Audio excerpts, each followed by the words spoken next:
शिव रुद्राष्टकम खत्म होने से पहले आपका शत्रु नष्ट हो जाएगा। जो शत्रु आपको नष्ट करने के लिए हमेशा तत्पर रहता है, वैसे सभी शत्रुओं को नाश करने वाले भगवान शिव जी का यह स्तुति मंत्र बहुत ही लाभकारी साबित होगा भक्तों। बल्कि इस स्तुति मंत्र के प्रभाव से आपके जीवन और घर परिवार से सभी प्रकार के विघ्न बाधाओं को दूर करके भगवान शिव आपकी सभी मनोकामनाओं की पूर्ति शीघ्र करेंगे। धर्म शास्त्रों के अनुसार जो भी भक्त भगवान शिव जी को प्रसन्न करने के लिए शिव रुद्राष्टकम का पाठ करते हैं या पाठ उच्चारण को सच्ची श्रद्धा भाव से पूरा श्रवण करते हैं, उनके जीवन से सभी बाधाएं स्वतः समाप्त होकर सभी सुखों की प्राप्ति शीघ्र होती है। शत्रु से मुक्ति, कर्ज से मुक्ति, रोग से मुक्ति पाने के साथ साथ सभी सुखों से परिपूर्ण होने के लिए शिव रुद्राष्टकम का पाठ या श्रवण 11 से 108 बार जो भी भक्त करते हैं, उनका जीवन हमेशा खुशहाल रहता है भक्तों। आज मैं मंत्र मुग्ध करने वाला भगवान शिव जी के इस दिव्य स्तुति का उच्चारण पाठ 11 बार करने जा रहा हूं। अगर आप भी इस उच्चारण पाठ में शामिल होना चाहते हैं तो भगवान शिव जी का ध्यान करते हुए शत्रु बाधा से मुक्त रखने के साथ साथ सभी मनोकामनाओं को पूर्ण करने की विनती शिव जी से करते हुए उच्चारण पाठ को पूरा अंत तक जरूर सुने और अपने घर के सदस्यों को भी सुनाने का प्रयास करें। शत्रुओं से मुक्ति और घर में सुख शांति का प्रवेश होना प्रारंभ हो जाएगा भक्तों। सच्ची श्रद्धा भाव से पूरा श्रवण करें। नमामि समीशान निर्वाण रूपं विभुं व्यापकं ब्रह्म वेदः स्वरूपं निजं निर्गुणं निर्विकल्पं निरीहं चिदाकाशमाकाशवासं भजेऽहं निराकारमोङ्कार मूलं तुरीयं निराकारमोङ्कार मूलं तुरीयं गिरा ज्ञानगोतीतमीशं गिरीशं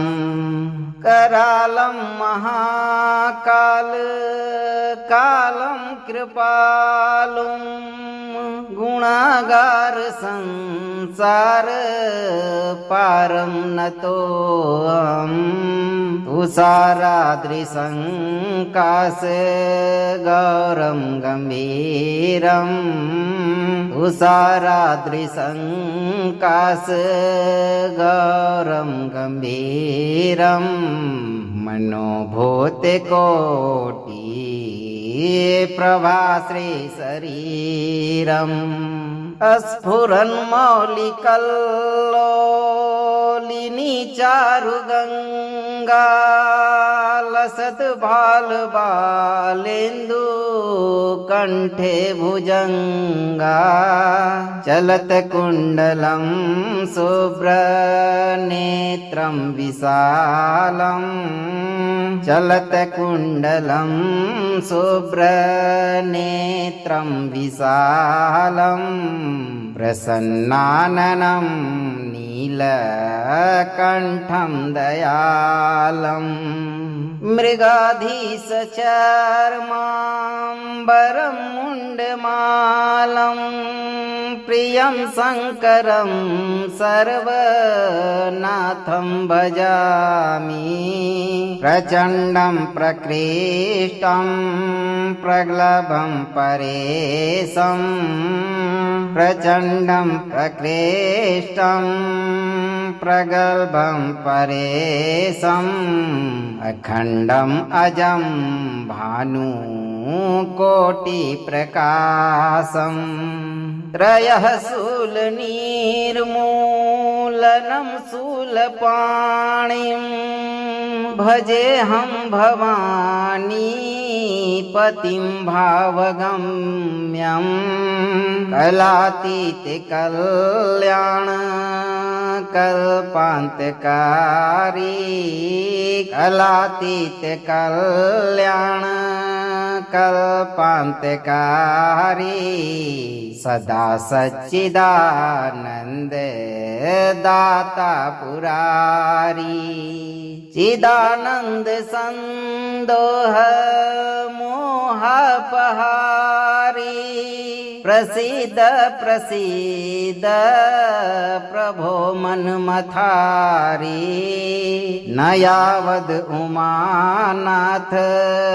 पादारविन्दम् न यावद उमानाथ पादारविन्दम् भजन्ति हलोके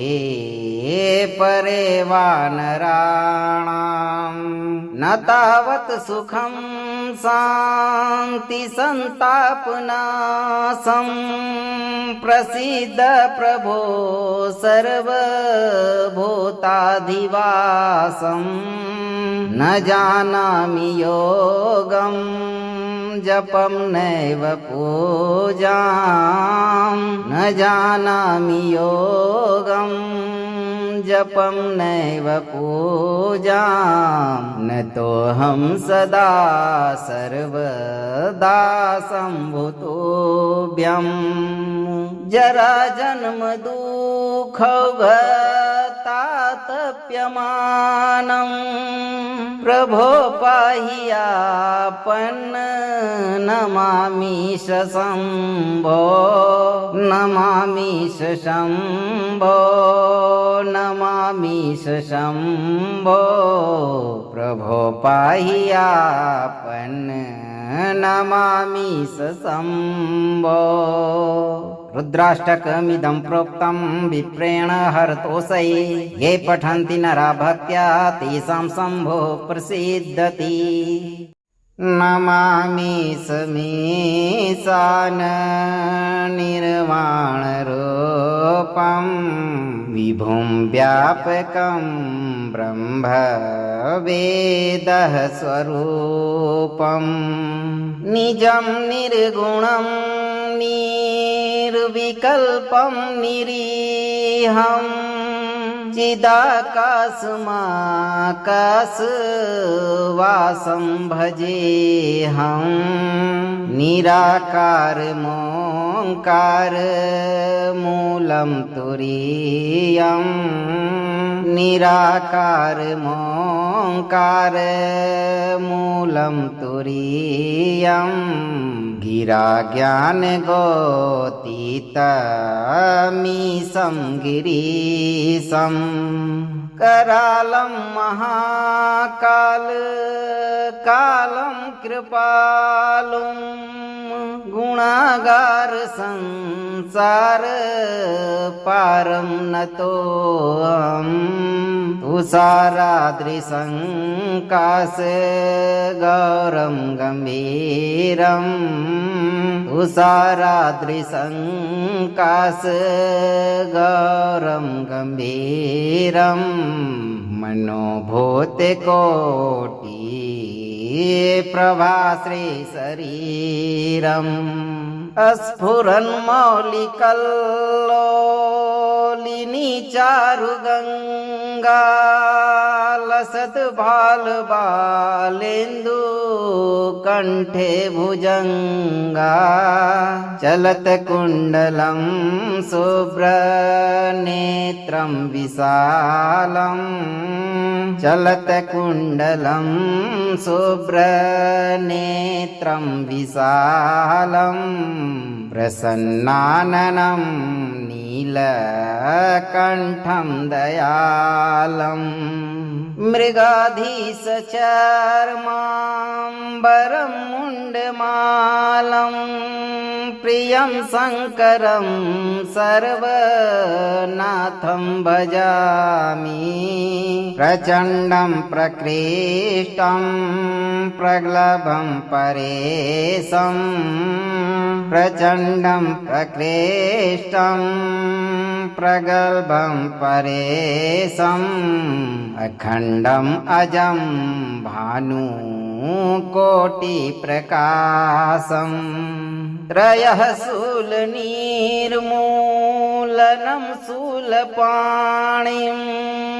भजेऽहं भवानी पतिं भावगम्यं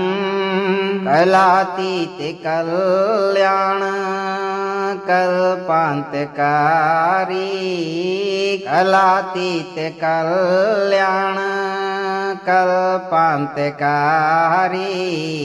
सदा सच्चिदानंद दाता पुरारी चिदानंद संदोह मोहपहारी प्रसीद प्रसीद प्रभो मनमथारी नयावद उमानाथ पादारविन्दं नयावद उमानाथ पादारविन्दं भजन्ति हलोके परे वानराणाम् न तावत् सुखं शान्ति सन्तापनाशं प्रसीद प्रभो सर्वभूताधिवासं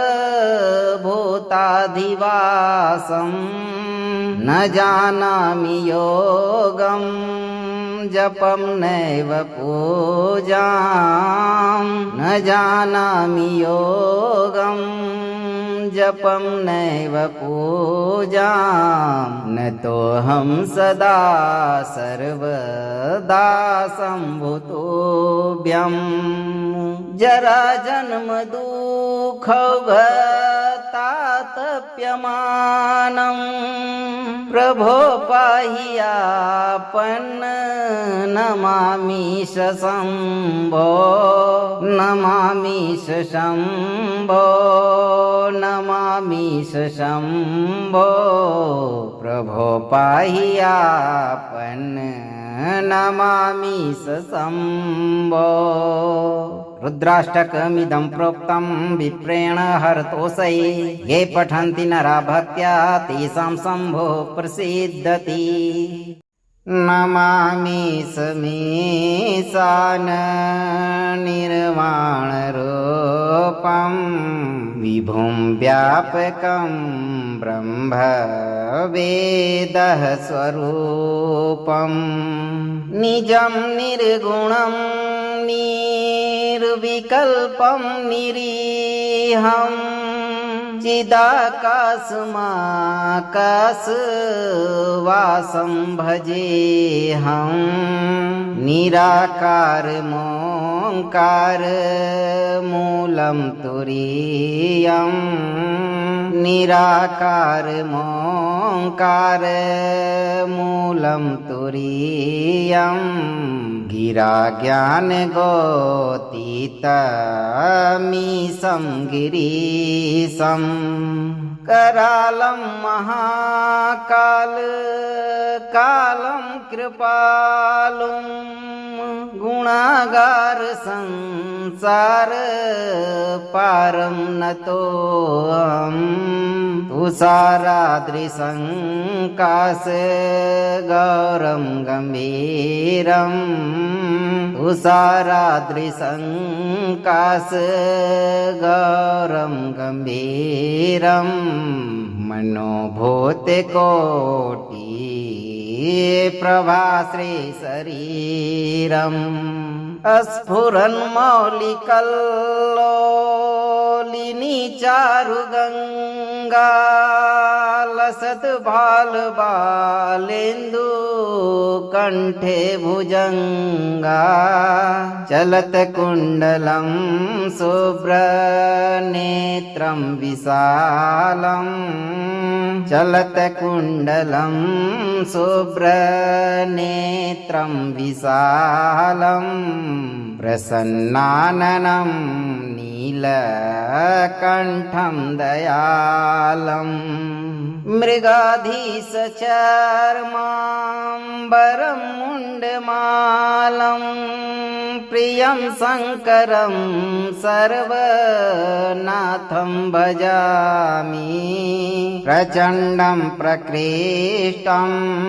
प्रगल्भं परेशं प्रचण्डं प्रकृष्टं प्रगल्भं परेशं अखण्डम् अजं भानु कोटिप्रकाशम् त्रयः शूलनिर्मूलनं शूलपाणिं भजेऽहं भवानी पतिं भावगम्यं कलातीत कल्याण कल्पान्तकारी कलातीत कल्याण कल्पान्तकारी सदा सच्चिदानन्द दाता पुरारी चिदानन्द संदोह मोहापहारी प्रसीद प्रसीद प्रभो मनमथारी न यावद उमानाथ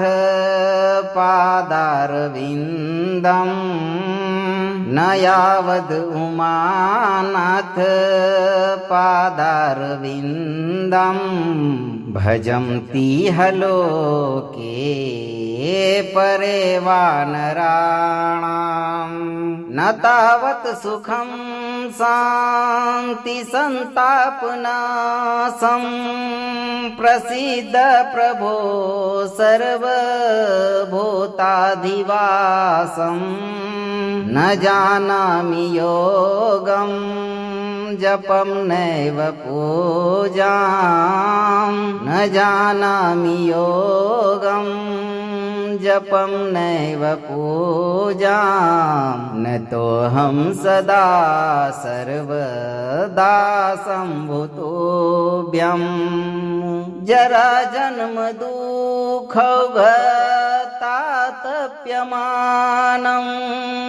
प्रभो पाहियापन्न नमामीश शम्भो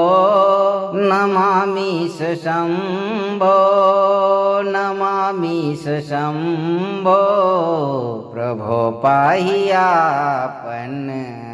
नमामीश शम्भो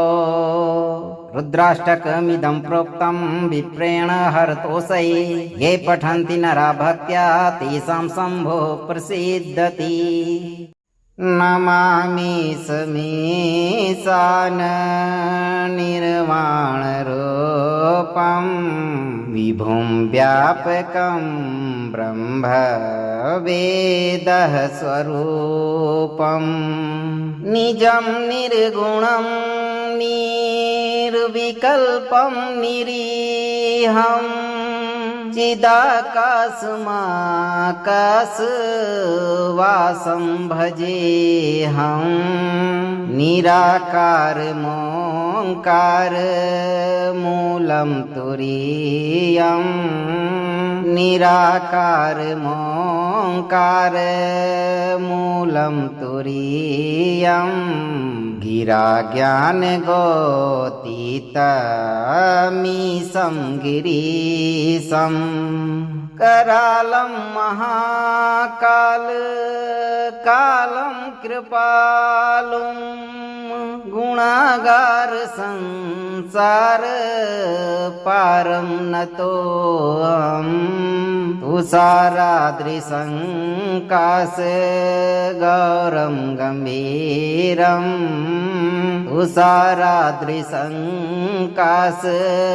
गौरं गम्भीरं मनोभूतकोटि प्रभाश्री शरीरम् स्फुरन्मौलिकल्लोलिनी चारुगङ्गा लसत् बालबालेन्दु कण्ठे भुजङ्गा चलत कुण्डलं शुभ्रनेत्रं विशालं चलत कुण्डलं शुभ्रनेत्रं विशालं प्रसन्नाननं नीलकण्ठं दयालम् मृगाधीशचर्माम्बरं मुण्डमालं प्रियं शङ्करं सर्वनाथं भजामि प्रचण्डं प्रकृष्टं प्रगल्भं परेशं प्रचण्डं प्रकृष्टं प्रगल्भं परेशम् अखण्डम् अजं भानुकोटिप्रकाशम् त्रयः शूलनिर्मूलनं शूलपाणिं भजेऽहं भवानी पतिं भावगम्यं कलातीत कल्याण कल्पान्तकारी कलातीत कल्याण कल्पान्तकारी सदा सच्चिदानन्द दाता पुरारी चिदानन्द संदोह मोहापहारी प्रसीद प्रसीद प्रभो मन्मथारी न यावद् उमानाथ पादारविन्दम् न यावद् उमानाथ पादारविन्दम् भजन्ति लोके परे वानराणां न तावत् सुखं शान्ति सन्तापनाशं प्रसीद प्रभो सर्वभूताधिवासं न जानामि योगं जपं नैव पूजां न जानामि योगं जपं नैव पूजां न तोऽहं सदा सर्वदा सम्भुतोऽभ्यं जरा जन्म दुःखतातप्यमानं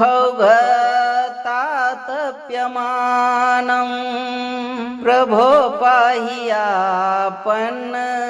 नमामीश शम्भो नमामीश शम्भो नमामीश शम्भो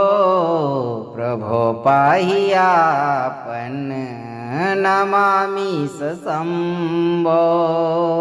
रुद्राष्टकमिदं प्रोक्तं विप्रेण हरतोषै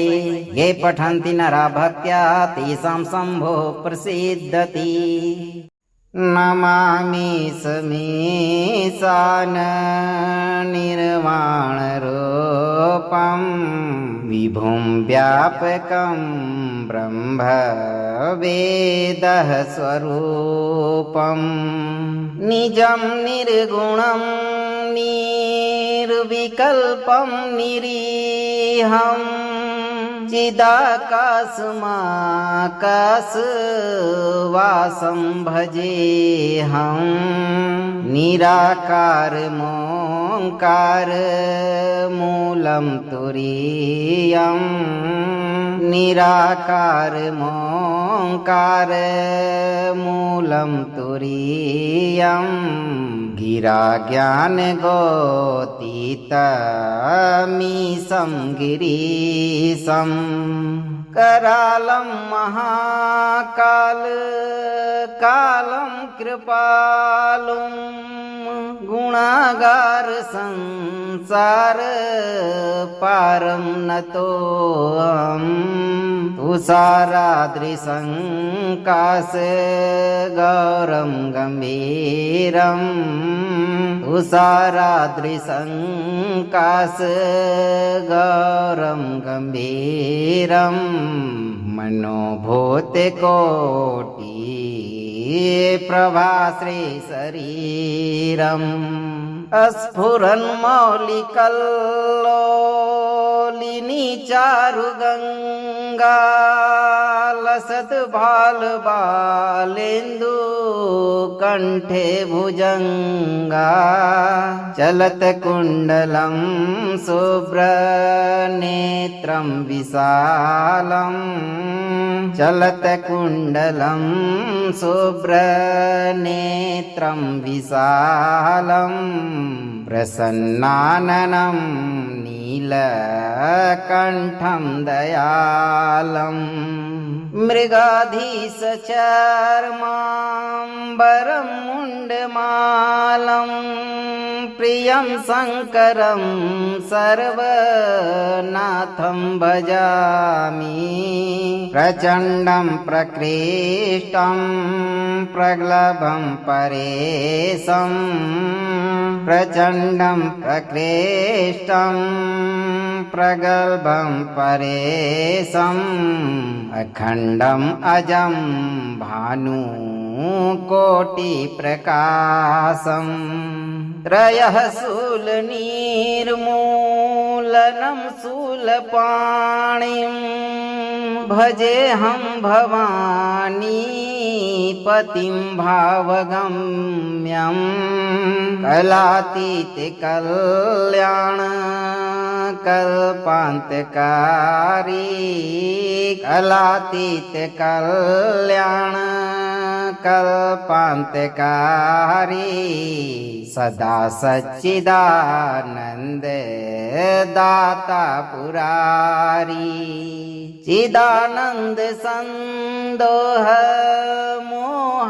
मोहपहारी प्रसीद प्रसीद प्रभो मन्मथारी न यावद् उमानाथ पादारविन्दम् न यावद् उमानाथ पादारविन्दम् भजन्ति लोके परे वानराणाम् न तावत् सुखं शान्ति सन्तापनाशं प्रसीद प्रभो सर्वभूताधिवासं न जानामि योगं जपं नैव पूजां न जानामि योगं जपं नैव पूजां न तोऽहं सदा सर्वदा सम्भुतोऽभ्यं जरा जन्म दुःखतातप्यमानं प्रभो पाहि आपन्न नमामीश शम्भो नमामीश शम्भो नमामीश शम्भो प्रभो पाहि आपन्न नमामीश शम्भो रुद्राष्टकमिदं प्रोक्तं विप्रेण हरतोषये ये पठन्ति नरा भक्त्या तेषां शम्भो प्रसीदति नमामीश मीशान निर्वाणरूपं विभुं व्यापकं ब्रह्म वेदः स्वरूपं निजं निर्गुणं निर्विकल्पं निरीहं चिदाकाशमाकाशवासं भजेऽहं निराकारमोङ्कार मूलं तुरीयं निराकारमोङ्कार मूलं तुरीयं गिरा ज्ञानगोतीतमीशं गिरीशं करालं महाकाल कालं कृपालुं गुणागार संसार पारं नतोऽहं तुषाराद्रिसङ्काश गौरं गम्भीरं तुषाराद्रिसङ्काश गौरं गम्भीरं मनोभूतकोटि प्रभाश्री शरीरम् स्फुरन्मौलिकल्लोलिनी चारुगङ्गा लसत् बालबालेन्दु कण्ठे भुजङ्गा चलत्कुण्डलं शुभ्रनेत्रं विशालं चलत्कुण्डलं शुभ्रनेत्रं विशालं प्रसन्नाननं नीलकण्ठं दयालं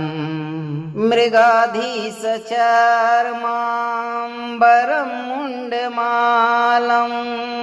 प्रियं शङ्करं सर्वनाथं भजामि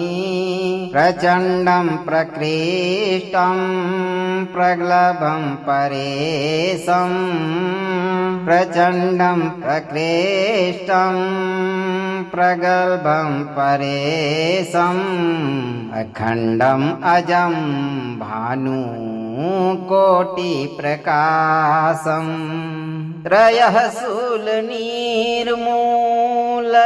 शूलपाणिं भजेऽहं भवानी पतिं भावगम्यं कलातीत कल्याण कल्पान्तकारी कलातीत कल्याण कल्पान्तकारी सदा सच्चिदानन्द दाता पुरारी चिदानन्द संदोह मोहापहारी प्रसीद प्रसीद प्रभो मन्मथारी न यावद् उमानाथ पादारविन्दं न यावद् उमानाथ पादारविन्दं भजन्तीह लोके परे वानराणां न तावत् सुखं शान्ति सन्तापनाशं प्रसीद प्रभो सर्वभूताधिवासं न जानामि योगं जपं नैव पूजां न जानामि योगं जपं नैव पूजां न तोऽहं सदा सर्वदा सम्भुतोऽभ्यं जरा जन्म दुःखभतातप्यमानं प्रभो पाहियापन्न नमामीश शम्भो नमामीश शम्भो नमामीश शम्भो प्रभो पाहियापन्न नमामीश शम्भो रुद्राष्टकमिदं प्रोक्तं विप्रेण हरतोषये ये पठन्ति नरा भक्त्या तेषां शम्भो प्रसीदति नमामि समीशान निर्वाणरूपं विभुं व्यापकं ब्रह्म वेदः स्वरूपं निजं निर्गुणं निर्विकल्पं निरीहं चिदाकाशमाकाशवासं भजेऽहं निराकारमोङ्कार मूलं तुरीयं निराकारमोङ्कार मूलं तुरीयं गिरा ज्ञानगोतीतमीशं गिरीशं करालं महाकाल कालं कृपालुं गुणागार संसार पारं नतोऽहं तुषाराद्रिसङ्काश गौरं गम्भीरं तुषाराद्रिसङ्काश गौरं गम्भीरं मनोभूतकोटि प्रभाश्री शरीरम् स्फुरन्मौलिकल्लोलिनी चारुगङ्गा लसत् बालबालेन्दु कण्ठे भुजङ्गा चलत कुण्डलं शुभ्रनेत्रं विशालम् चलत कुण्डलं शुभ्रनेत्रं विशालम् प्रसन्नाननं नीलकण्ठं दयालम् मृगाधीशचर्माम्बरं मुण्डमालं प्रियं शङ्करं सर्वनाथं भजामि प्रचण्डं प्रकृष्टं प्रगल्भं परेशं प्रचण्डं प्रकृष्टं प्रगल्भं परेशम् अखण्डम् अजं भानुकोटिप्रकाशम् त्रयः शूलनिर्मूलनं शूलपाणिं भजेऽहं भवानी पतिं भावगम्यं कलातीत कल्याण कल्पान्तकारी कलातीत कल्याण कल्पान्तकारी सदा सच्चिदानन्द दाता पुरारी चिदानन्द संदोह मोहापहारी प्रसीद प्रसीद प्रभो मन्मथारी न यावद् उमानाथ पादारविन्दम् न यावद् उमानाथ पादारविन्दम् भजन्ति लोके परे वानराणाम् न तावत् सुखं शान्ति सन्तापनाशं प्रसीद प्रभो सर्वभूताधिवासं न जानामि योगं जपं नैव पूजां न जानामि योगं जपं नैव पूजां न तोऽहं सदा सर्वदा सम्भुतोऽभ्यं जरा जन्म दुःखतातप्यमानं प्रभो पाह्यापन्न नमामीश शम्भो नमामीश शम्भो नमामीश शम्भो प्रभो पाह्यापन्न नमामीश शम्भो रुद्राष्टकमिदं प्रोक्तं विप्रेण हरतोषै ये पठन्ति नरा भक्त्या तेषां शम्भो प्रसीदति नमामि समीशान निर्वाणरूपं विभुं व्यापकं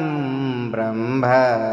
वेदः स्वरूपं निजं निर्गुणं निर्विकल्पं निरीहं चिदाकाशमाकाशवासं भजेऽहं निराकारमोङ्कार मूलं तुरीयं निराकारमोङ्कार मूलं तुरीयं गिरा ज्ञानगोतीतमीशं गिरीशं करालं महाकाल कालं कृपालुं गुणागार संसार पारं नतोऽहम् तुषाराद्रिसङ्काश गौरं गम्भीरम् तुषाराद्रिसङ्काश गौरं गम्भीरम् मनोभूतिकोटि प्रभाश्री शरीरम् स्फुरन्मौलिकल्लोलिनी चारुगङ्गा लसद्भालबालेन्दु कण्ठे भुजङ्गा चलत्कुण्डलं शुभ्रनेत्रं विशालम् चलत्कुण्डलं शुभ्रनेत्रं विशालम् प्रसन्नाननं नीलकण्ठं दयालम् मृगाधीशचर्माम्बरं मुण्डमालं प्रियं शङ्करं सर्वनाथं भजामि प्रचण्डं प्रकृष्टं प्रगल्भं परेशं प्रचण्डं प्रकृष्टं प्रगल्भं परेशम् अखण्डम् अजं भानुकोटिप्रकाशम् त्रयः शूलनिर्मूलनं शूलपाणिं भजेऽहं भवानी पतिं भावगम्यं कलातीत कल्याण कल्पान्तकारी कलातीत कल्याण कल्पान्तकारी सदा सच्चिदानन्द दाता पुरारी चिदानन्द संदोह मोहापहारी प्रसीद प्रसीद प्रभो मन्मथारी न यावद् उमानाथ पादारविन्दम् न यावद् उमानाथ पादारविन्दम् भजन्तीह लोके परे वानराणाम् न तावत् सुखं शान्ति सन्तापनाशं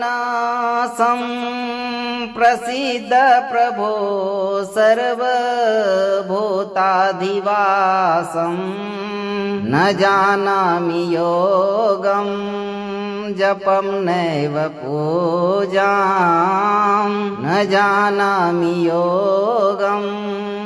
जपं नैव पूजां न तोऽहं सदा सर्वदा सम्भुतोऽभ्यं जरा जन्म दुःखतातप्यमानं प्रभो पाहि आपन्न नमामीश शम्भो नमामीश शम्भो नमामीश शम्भो प्रभो पाहि आपन्न नमामीश शम्भो रुद्राष्टकमिदं प्रोक्तं विप्रेण हरतोषये ये पठन्ति नरा भक्त्या तेषां शम्भो प्रसीदति नमामीश मीशान निर्वाणरूपं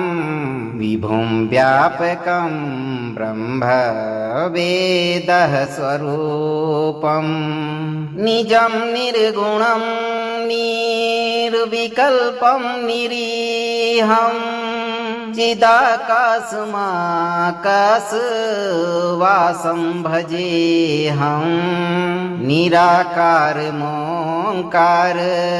मूलं तुरीयं निराकारमोङ्कार मूलं तुरीयं गिरा ज्ञानगोतीतमीशं गिरीशं करालं महाकाल कालं कृपालुं गुणागार संसार पारं नतोऽहम् तुषाराद्रिसङ्काश गौरं गम्भीरम् तुषाराद्रिसङ्काश गौरं गम्भीरम् मनोभूतकोटि प्रभाश्री शरीरम् स्फुरन्मौलिकल्लोलिनी चारुगङ्गा लसत् बालबालेन्दु कण्ठे भुजङ्गा चलत कुण्डलं शुभ्रनेत्रं विशालं चलत कुण्डलं शुभ्रनेत्रं विशालं प्रसन्नाननं नीलकण्ठं दयालं मृगाधीशचर्माम्बरं मुण्डमालं प्रियं शङ्करं सर्वनाथं भजामि प्रचण्डं प्रकृष्टं प्रगल्भं परेशं प्रचण्डं प्रकृष्टं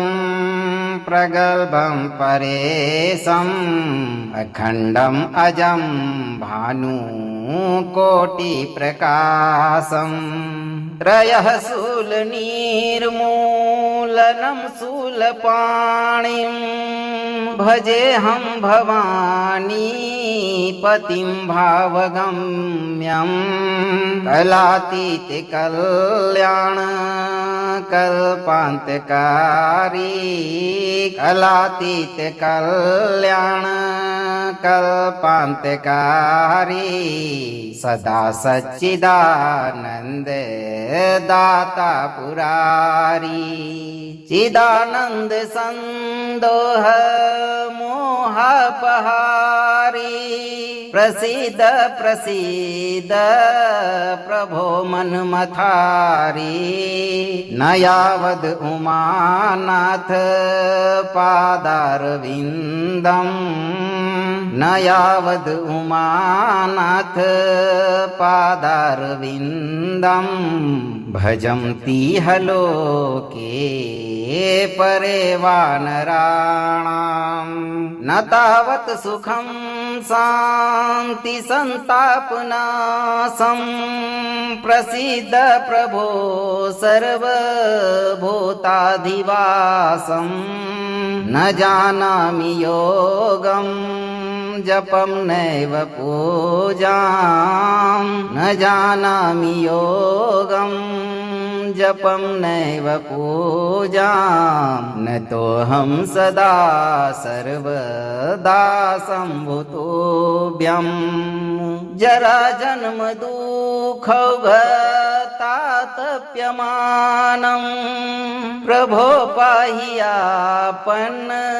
नमामीश शम्भो नमामीश शम्भो नमामीश शम्भो प्रभो पाहि आपन्न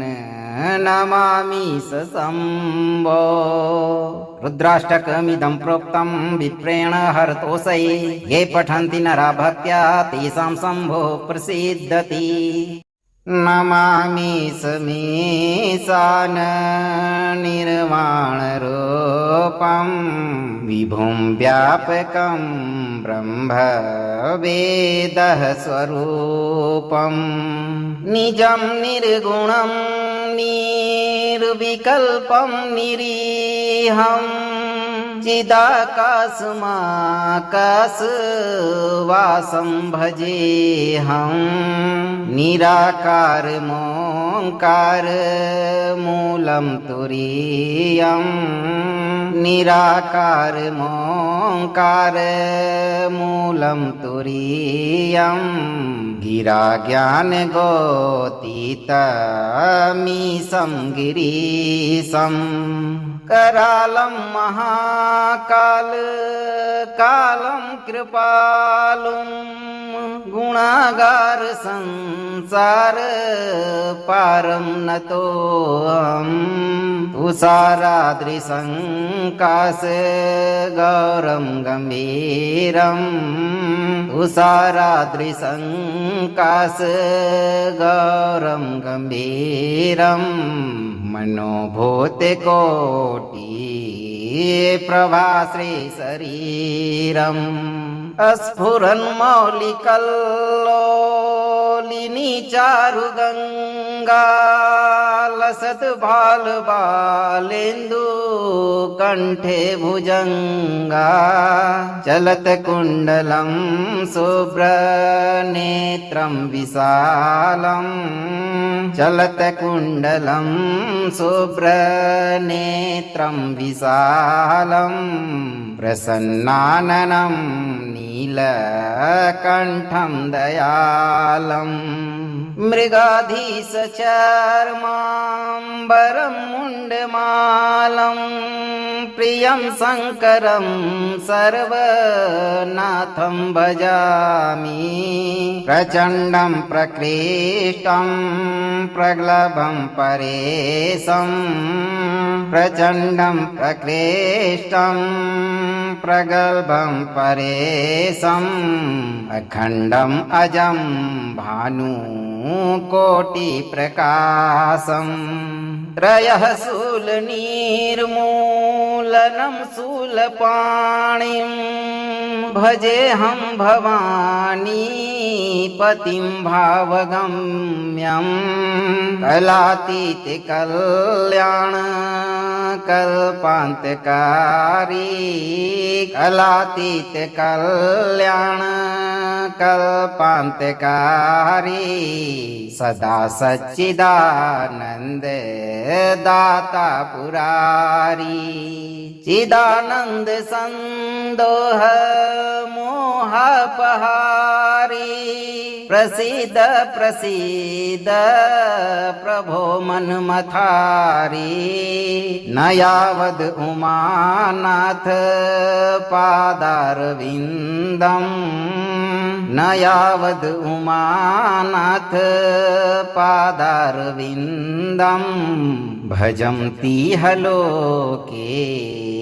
परे वानराणाम्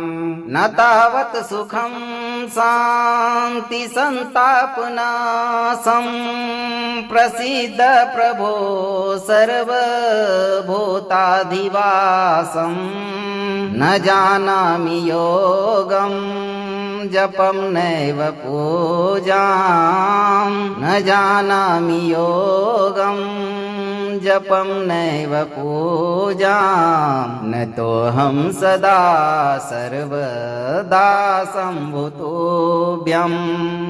जरा जन्म दुःखौघतातप्यमानं प्रभो पाहि आपन्न नमामीश शम्भो नमामीश शम्भो नमामीश शम्भो प्रभो पाहि आपन्न नमामीश शम्भो रुद्राष्टकमिदं प्रोक्तं विप्रेण हरतोषये ये पठन्ति नरा भक्त्या तेषां शम्भो प्रसीदति नमामि समीशान निर्वाणरूपं विभुं व्यापकं ब्रह्म वेदः स्वरूपं निजं निर्गुणं निर्विकल्पं निरीहं चिदाकाशमाकाशवासं भजेऽहं निराकार मोंकार मूलं तुरीयम् निराकार मोंकार मूलं तुरीयम् गिरा ज्ञान गोतीतमीशं गिरीशं करालं महाकाल कालं कृपालुं गुणागार संसार पारं नतोऽहम् तुषाराद्रिसङ्काश गौरं गम्भीरम् तुषाराद्रिसङ्काश गौरं गम्भीरम् मनोभूतकोटि प्रभाश्री शरीरम् स्फुरन्मौलिकल्लोलिनी चारुगङ्गा लसत् बालबालेन्दु कण्ठे भुजङ्गा चलत कुण्डलं शुभ्रनेत्रं विशालम् चलत कुण्डलं शुभ्रनेत्रं विशालम् प्रसन्नाननं नीलकण्ठं दयालम् मृगाधीशचर्माम्बरं मुण्डमालं प्रियं शङ्करं सर्वनाथं भजामि प्रचण्डं प्रकृष्टं प्रगल्भं परेशं प्रचण्डं प्रकृष्टं प्रगल्भं परेशम् अखण्डम् अजं भानु कोटिप्रकाशम् त्रयः शूलनिर्मूलनं शूलपाणिं भजेऽहं भवानी पतिं भावगम्यं कलातीत कल्याण कल्पान्तकारी कलातीत कल्याण कल्पान्तकारी सदा सच्चिदानन्द दाता पुरारी चिदानन्द संदोह मोहपहारी प्रसीद प्रसीद प्रभो मन्मथारी न यावद् उमानाथ पादारविन्दम् न यावद् उमानाथ पादारविन्दम् भजन्ति लोके परे वानराणां न तावत् सुखं शान्ति सन्तापनाशं प्रसीद प्रभो सर्वभूताधिवासं न जानामि योगं जपं नैव पूजां न जानामि योगं जपं नैव पूजां न तोऽहं सदा सर्वदा सम्भूतोऽभ्यं जरा जन्म दुःखौघतातप्यमानं प्रभो पाहि आपन्न नमामीश शम्भो नमामीश शम्भो नमामीश शम्भो प्रभो पाहि आपन्न नमामीश शम्भो रुद्राष्टकमिदं प्रोक्तं विप्रेण हरतोषये ये पठन्ति नरा भक्त्या तेषां शम्भो प्रसीदति। अगर आप इस वीडियो से संतुष्ट हैं और आपको ये वीडियो लाभप्रद लगा हो तो वीडियो को लाइक करें, दोस्तों को शेयर करें और चैनल को सब्सक्राइब करके दरबार की घंटी जरूर बजा दें भक्तों, ताकि आपके जीवन को सुखमय बनाने वाली नोटिफिकेशन सबसे पहले आप तक पहुंचे। धैर्य रखें और सही कर्म करते हुए चिंताओं से मुक्त होकर भगवान पर भरोसा रखें। आपकी सभी मनोकामनाएं शीघ्र पूरी होगी भक्तों।